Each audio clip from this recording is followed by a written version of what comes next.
It all begins with a fairy tale, like stories set in modern society. In 2010, a group of students and teachers from the Central Academy of Fine Arts were conducting plein air painting in the southeast of Shanxi province. As dusk approached, they arrived at a tranquil little mountain village. Through conversations with the local villagers, they discovered a small hidden ancient temple. Bathed in the glow of the setting sun, as the elderly cultural heritage guardian pushed open the long-sealed temple gates, lay within shocked every artist present. It was something none of them had ever seen before. The most awe-inspiring and incredible masterpiece of ancient sculpture. 6 years later, at a special exhibition during the Central Academy of Fine Arts Art Conference, the sculptures studied and replicated by the 6th studio of the sculpture department. These statues from the rural ancient temple became the centerpiece of the entire exhibition, stunning the world in one fell swoop. The once obscure name Taifo Temple became deeply ingrained in the fields of art and ancient architecture. However, despite its newfound fame, in the years that followed, Taifo Temple remained as humble and secluded as ever, consistently turning away visitors. Only specialized research groups, investigation teams, and occasional lucky tourists were allowed to glimpse its treasures. But once the brilliance of a masterpiece is revealed, it is destined not to be easily forgotten. Fast forward another 8 years. With the meteoric rise of a groundbreaking work called Thin Black Myth, countless eyes turned once again to this small temple in southeastern Shanxi. And this time, Taifo Temple, one of the filming locations for Thin Black Myth and its unparalleled sculptural artistry, finally opened itself to the world. Considering the recent explosive popularity of Thin Black Myth, if you, the viewer of this video, are just now getting acquainted with traditional ancient architecture because of this trend, planning to make Taifo Temple your first stop on the Shanxi pilgrimage, I highly advise against it. There's no doubt about the immense value of Taifo Temple, but its current visiting arrangements really aren't suitable for making a special trip just for You'll understand why soon enough. Taifo Temple is located in Gaoping City in southeastern Shanxi. Gaoping might sound unfamiliar to many, but its former name is legendary. This is the very Changping of the famous Battle of Changping. To its north lies the land of Shangdan, which Han ceded to Zhao, sparking the final showdown between Qin and Zhao. Changping's Shangdang district. To get to Taifo Temple, take the high-speed train to Gaoping East Station. Gaoping City has recently launched a dedicated bus line from the train station to Taifo Temple. A taxi ride only cost about $10 to get there. Taifo Temple operates on a daily quota reservation system. You need to scan the code in advance to log into Gaoping's cultural reservation system. You can book slots up to 3 days ahead. I tried snagging one right at midnight, and it was pretty easy to get. But don't get too relaxed. Those slots fill up real quick. Friends who wanna go better, keep an eye on it. But from my personal experience, if there aren't too many visitors on site, you can actually register and get a number right there. The staff at Taifo Temple are super nice. If they see you're a tourist from out of town, they'll try their best to fit you in. Also, just a heads up, to catch this sudden wave of popularity, you can tell this online booking system for Taifo Temple was definitely rushed out by Gaoping's local guards working overtime. When it first launched, glitchy reservations were common, no surprise. After booking, it's mysteriously impossible to cancel your reservation. Not to mention, what I really don't get is this booking interface. At first glance, there's a bunch of attractions, right? But when you actually use it, you'll find only Taifo Temple is clickable. For all the other spots, if you click, it tells you, no reservation needed. Wait, no reservation needed? Then, what are you guys even here for? So it's just Taifo Temple and its backup dancers, huh? The whole Taifo Temple is basically this one small main hall.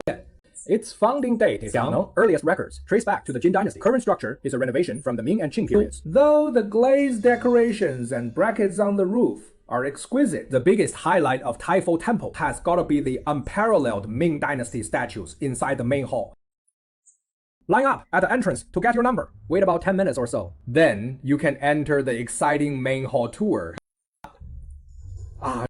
And here's the crucial part. Why I don't recommend coming just for Taifo Temple. Because once you enter the main hall, the time you get to visit, guess how long it is?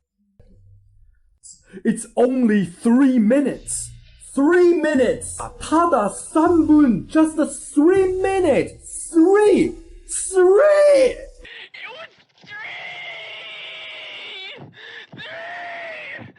Really? If the last 3 minutes before clocking off are considered the longest 3 minutes in the world, then the 3 minutes at Typhosi Temple must be the most fleeting 3 minutes in the world. It is truly a place where nothing goes right, and there's never enough footage to shoot. As a result, for this video, we've had to repeatedly use the same clips.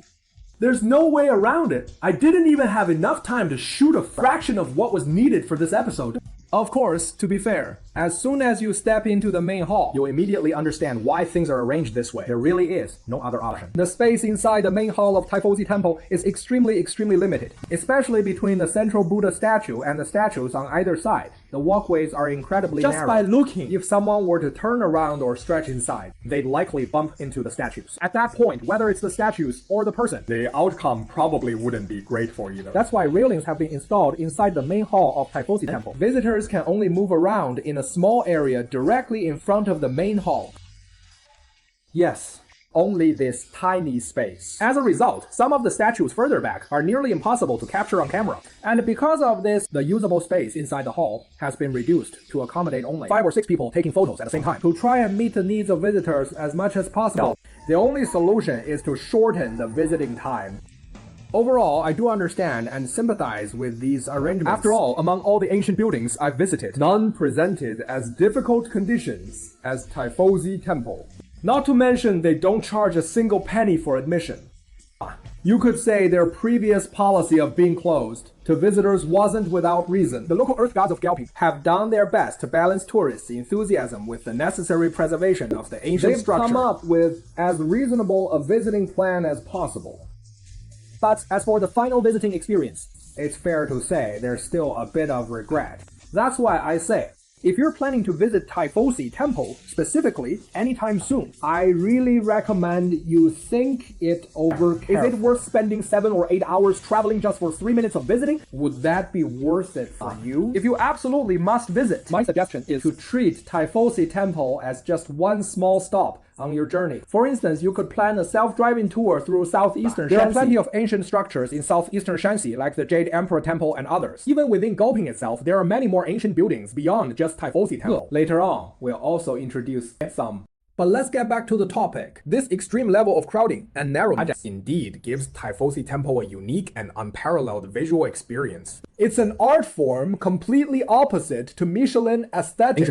What is Michelin aesthetics? Do you know? Imagine using a plate, so big, so white, super clean porcelain, and then placing in the middle a tiny portion of food that you almost need a microscope to see. That's the kind of dish Michelin loves most. In contrast, Typhosi Temple crams into the tiniest space, the most extravagant complex, and at the same time the most exaggerated sculpture. The statues of the 24 guardian deities include both men and women, civil and military figures. The benevolence and steadiness of the civil officials and the fierceness of the warriors are all vividly portrayed. Especially the facial features of several warrior statues, exaggerated to the point of almost being distorted. What greets your eyes is nothing but authority and an almost terrifying sense of oppression. When it comes to the details of these statues, Typhosi Temple has reached a level of meticulousness bordering on obsessive compulsive disorder. Every tiny piece of armor, every strand of hair, every wrinkle in the clothing, all clearly visible. These intricately detailed statues packed with complexity are tightly arranged in a cramped space, making the art condensed to its limit explode instantly within your field of vision. It truly offers a top-tier visual impact experience that no ancient building It's a magnificent scroll where ultimate restraint and ultimate freedom coexist, ultimate exaggeration and ultimate delicacy coexist, and ultimate humility and ultimate artistry coexist. Why are the sculptures in Typhosi Temple crafted with such exquisite skill? This mainly benefits from material and technological upgrades since the Ming and Ming Dynasties. Traditionally polychrome sculptures we see are made with wooden frames and bodies, meaning they first construct a wooden figure, then cover it with clay to create the shape. But Typhosi Temple is different. Their use of iron isn't just for show. All the guardian deity statues use iron wires and iron rods as skeletons. True steel bones. Actually, as early as the Wei Jin period, there were examples of using iron as the skeleton for statues, but limited by technology. The iron at that time still had a relatively high carbon content, making it brittle and prone to breaking. Therefore, it couldn't bring much qualitative change to the shapes of the sculptures. However, in the Ming and Qing dynasties, as a high-quality iron ore production area since ancient times, old irons in the Gaoping area finally put the serious wire to play out. And this wire is closer to what we think it is. Soft texture, easy to bend. This allowed the craftsmen of the Iron Buddha temple to build the skeleton of the statue with far more flexibility and expansion than ever before. The artists who finally lifted the seal created this extremely complicated, gorgeous, and flamboyant images of the 24 heavens. The so-called 24 heavens are the 24 protectors of Buddhism. The specific concept of religion is very complex, but one thing is for sure. This is a team whose member height is not fixed. Even the number of people has different versions of 20 days and 24 days. So the members of the 24 heavens that you saw at the Iron Buddha temple probably won't see this combination anywhere else.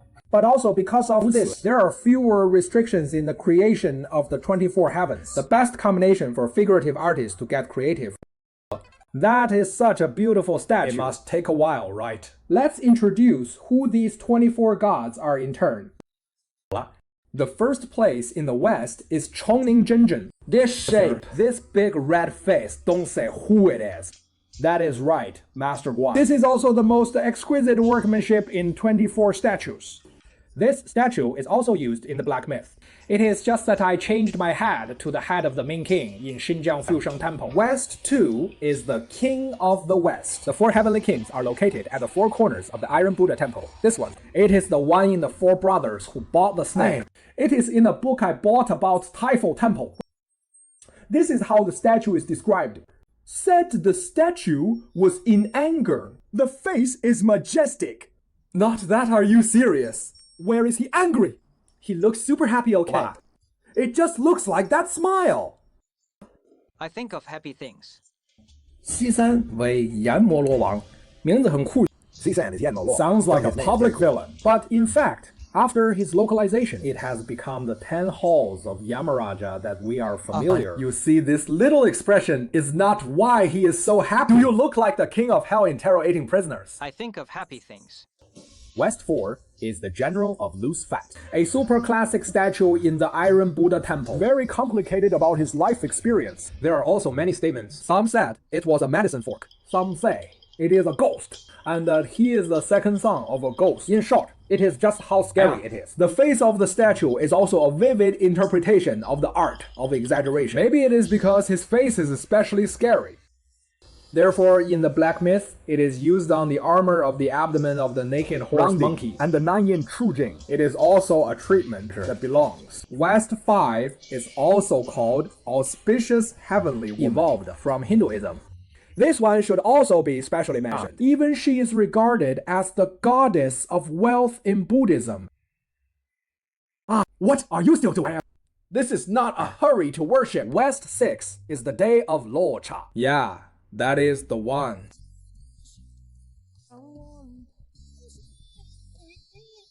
King of Rakshasa. If you look at this statue closely, you will also find that his hair is made of wire one by one. Literally hair is like a steel needle, just like iron wire. 7th in the West, here it is. The Flow King of the 24 heavens. Gujian narrator's favorite woman. Every ancient building enthusiast cannot escape from the first. Son, Mother Day! So have you heard the story of the ghost son and mother? Living in an unknown chemical. In the city of Washington, Buddha coming into the world. Held a grand celebration. And there is a team of 500 on the way to the meeting. I met a woman. About the nature of human beings. To watch the scene. And also, the poor mother to be saw this signal. He insisted on going to 1, 2 cities. Have a look. The result did not think of on the road at all. Unexpectedly miscarriage. And the 500 men who I fully interpret. What is called a silence of the majority of animals. No one has this woman. The woman therefore swore a poison oath in resentment in the next life, a child will be born in the king's house and eat up the city as revenge for losing the holiday. And then she made her vows come true. She was reborn in Reservation and became Hariti. She captured and ate the children in the city. Later on, the people in the city suffered greatly, so they begged Shakyamuni to tell them. Now about Hariti, she had 500 children, and the youngest one was especially loved by her. So Shakyamuni hid her youngest son. Police searched everything before couldn't find with Hariti, and went to Shakyamuni for help too. Shakyamuni then persuaded her to put herself in mother's shoes. You have so many children. Losing one makes you disupset. And what about the mothers whose children you ate? After some enlightenment, Hariti had a change of heart. She turned over a faith and became a protector deity, a runner for children. Wow, Hariti's story is never boring.